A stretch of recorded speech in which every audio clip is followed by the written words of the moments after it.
And you know, it's weird. Of all the series that I feel like just peak in one entry and then are never good again, you would think Mario Kart would be a lot like that, you know? Like the series would peak in one entry and then never be good again, but no. Surprisingly, Mario Kart lasts a surprisingly long time. The entries never get. Well, not entirely. Like, each game is different and has its own reason for you to play it. And. But when it comes, like I said in the last video, whenever I play the Mario and Sonic games, the old ones are good, you know, the ones before London 2012 are alright, I've played some of them. But for me, the best Mario and Sonic game will always be London 2012 on the 3DS. I just love that game so much, probably because of the nostalgia, but even ignoring my nostalgia for that game, I just genuinely feel like it is a superior game in every way to Tokyo 2020, which is basically the same game, but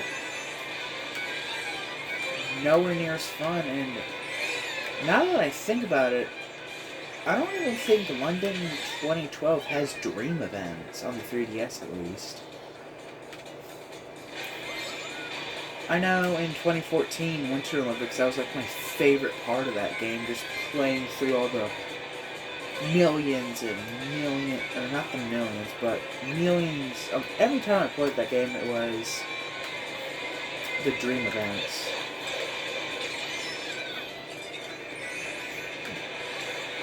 Oh, you bitch. Oh, come on, really? Just gonna do me like that, game? Dumb cunts. Oh, God. Boom! Oh, shit. No, no, the bomb.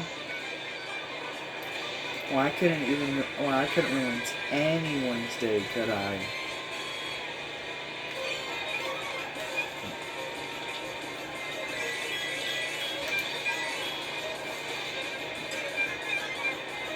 But anyways, yeah, once I get done with Mario Kart 8 and go through all the tracks, I'm then gonna do the game that everyone voted on in the polls for what I should do next. And last I checked, it seems like it's unless it just changes by the time I do get done with Mario Kart 8 and start to record the next big game that you guys voted on. Seems like I'm gonna do Sonic Origins with a 50% vote, and then Mario 64, and I believe it's Kirby and the Forgotten Land are like tied at 25% both.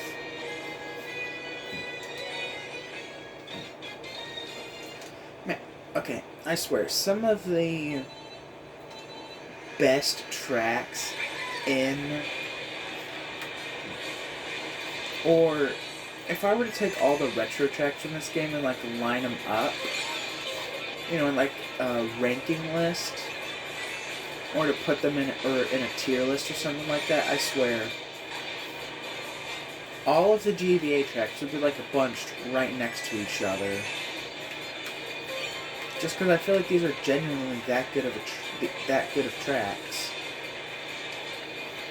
Even though, you know, they're kind of, you know, boring basic, but they're really not. Holy shit, Wario could have fucked me. I'm gonna just hold that behind me. In case anyone ever wants to get that close again, I'll be ready for them.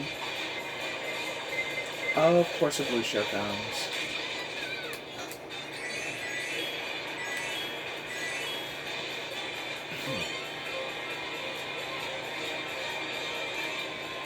I also really like how a lot of these retro tracks, Nintendo doesn't go overboard with them. Or at least originally, in the DLC tracks, since a lot of those are just based off of Mario Kart Tour. You know, they just feel like they've lost magic. Or in general just aren't as good as, or aren't as good as they would have been if they were remade for the ground up and not based off of the mobile versions of Mario Kart. Awesome! Even though I'm pretty sure those coins won't count. Probably not. Maybe. Hopefully. Whew.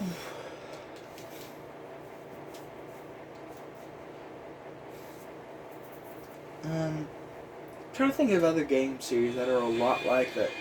Cheap Beach! Yes! Oh man, I love this track.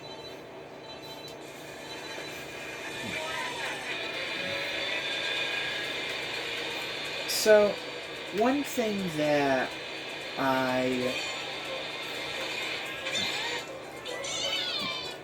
I'll always love about Nintendo systems, despite being super underpowered compared to the other series out there, third-party developers, even when developing for the Switch specifically, the game tends to, not look the great. Gameplay-wise, yeah, gameplay's gameplay, but when it comes to visuals, Nintendo are the only ones that can make their games, for the Switch, stunning looking games. Like, I also consider this beautiful. If you were to ask me what's the most beautiful Nintendo game you can think of, Mario Kart 8 Cheap Beach. Just play it on a big, beautiful TV. Maybe not a big one, just a medium-sized one like what I have, or guess what nowadays we would consider small. Ah, shit.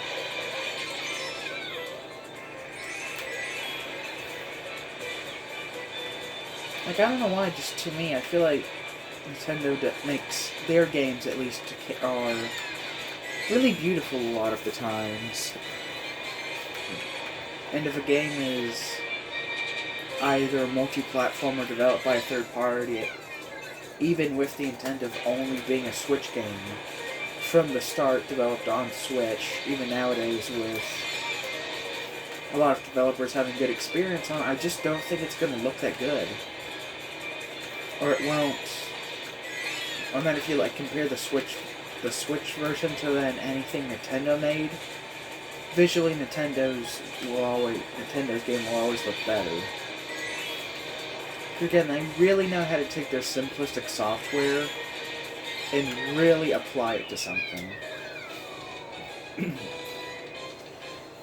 Which is what I'll always love, even though on the camera it doesn't show just how beautiful this game is. And after playing on a PS5 and seeing what true graphics can be like when a company doesn't limitate itself to low power, and even then,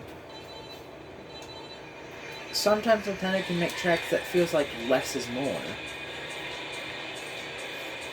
And more is less sometimes on, some games, but, after playing on a PlayStation for, the first time ever and properly getting to play, big AAA, big budget games, I don't know, I guess you could say appreciation is the word. But yeah, I now just love I kind of love the Switch even more now, especially after going through this Mario Kart run. I'm paying attention to the game more. Even though even though I'm getting my ass clapped a lot of the time, I'm taking the time to enjoy the game more and appreciate it more. Especially after playing those, in my opinion, nowhere near as good DLC tracks. I now love the base game even more. Especially Cheap Cheap Beach, because now, Yoshi, you bastard.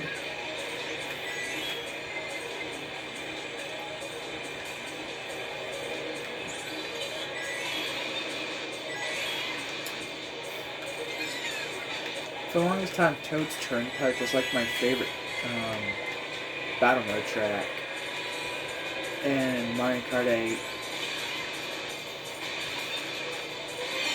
I mean, as cool as the new battle mode tracks are, I think I think I will always prefer, probably because of nostalgia, playing on like Yoshi Valley or Toad's Turnpike on, Mario Kart 8 on the Wii U. I think I'm always going to prefer the novelty of racing on the racetracks instead of custom-made battle tracks. I think I'm always going to prefer that, just because of how cool of an idea it was and just how much I liked it then compared to now. I don't know, just battle mode tracks, it feels like it gets kind of repetitive. I feel like battle mode tracks should be very big and in-depth, as opposed, and a bit more complicated and harder to navigate in places. Because if it's too simple, it's kind of boring. But, I don't know, I guess regular racetracks also fell into that. I don't know. More hazard than battle tracks. Now that would be a good way to spice it up and add more replay value to it, I feel.